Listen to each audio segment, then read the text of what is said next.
I think probably have to start by thanking Hammers Chat for creating an avenue in order for us to vent, us West Ham fans to vent. Because honestly, days like today, Tottenham 4, West Ham 1, is a day that you just need to get it out. Like, it's like a cold, you know, it's like coughing out the mucus and the crap. You just got to get it out of you.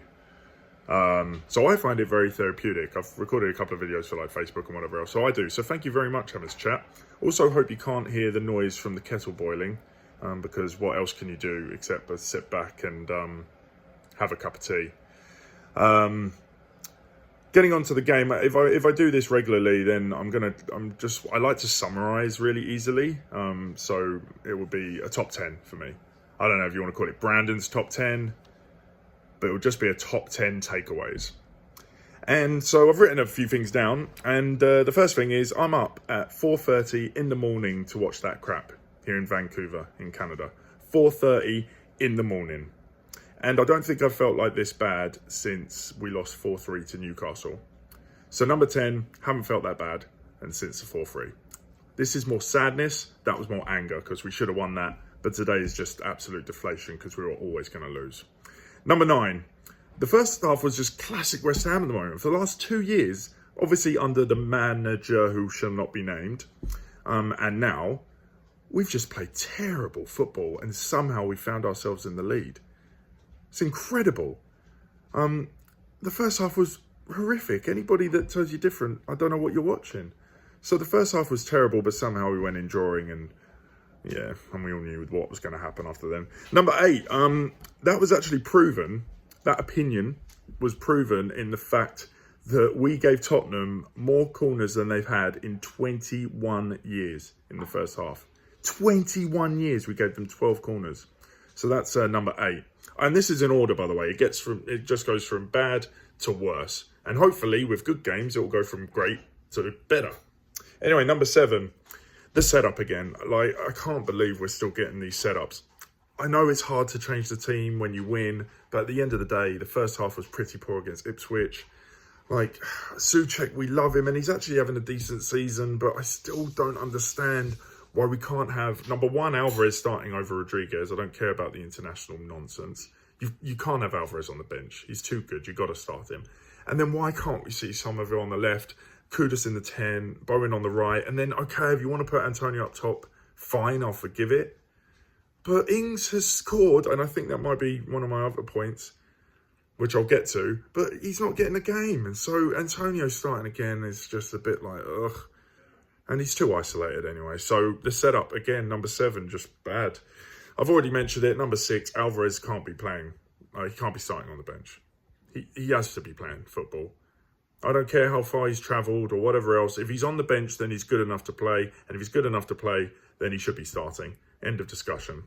Again, Paqueta just having a terrible game. But I don't really know if we can blame him that much. The system just isn't set up for him. To go onto the counter-attack, we even need to do something incredible, which seems to go around him now, whereas before we were maybe at least being able to get the ball to him, or it needs a defensive mistake on their side. We're not creating any space. Like, we're not playing the channels. Like, in the space that we do create, that we don't have the triangles going. Like, it's just not playing to Paqueta or certainly not to Souček's strength. So that's number 5. Number 4, Ings not getting a minute. Ings not getting a minute of football since he scored the equaliser against Fulham is just mental. I mean, what team would do that? And that happened last season as well. Is the dog okay? Yeah? You both going to live? Sorry, my partner's just wrestling with the pets at the moment. In fact, the cat's throwing up. She must have watched more of the football than I thought. And the dog's trying to eat it. So that's what's happening, going on in the background right now. That's great. Anyway, I need to wrap this up. So, yeah, Ings not having a minute since he scored. And the same happened last season, if you remember. I think he came on and scored against Sheffield United, I think it was. And then he couldn't get back in the team. What's going on? No idea. Number 3, this result is actually worse than you think. Because last season, we beat them at their place. And so because I track exact results versus exact results season on season, we're actually down by 2 points now. from the exact same games played. And obviously the championship teams have just kind of replaced the relegated teams. So we're down by 2 points. That's not good, because we didn't have a good season last year. Number 2, that was Areola's worst game I've ever seen in a West Ham shirt. I love Areola. I think he's one of the most underrated keepers not in the world, but definitely in the Premier League. His shot stopping has just been incredible for us. The amount of points we've won off his back or his gloves, like, brilliant. That was his worst game. Every single bit of distribution was just horrifically bad. He's being asked to do too much, of course, because the play is coming through him. You should never be doing that with a goalkeeper, but whatever. But it was so bad. At the end of the day, you're a professional footballer and you've got to find your man, and he just wasn't. Probably should have done better for the first goal as well, similar to Ipswich. So, yeah. And number 1, Kudus. What was he thinking? What was he thinking? You've lost the game, okay, but don't lose your head. And what was the ref thinking, giving him a yellow? He should have been given 3 red cards. He kicked the guy on the floor, then he pushes the guy in the face, and then he pushes us, the other, what's his name? Sarah or something, I don't know, in the face. He could have got 3 reds and he got a yellow card. I think that shows the state of our refs in the country. So that's my number 1. But I'll tell you what, let's end on a positive. At least Somerville might be able to get a game now. So that's great. But bad day at the office. So that's Brandon's top 10. That leaves me with 1 out of 10.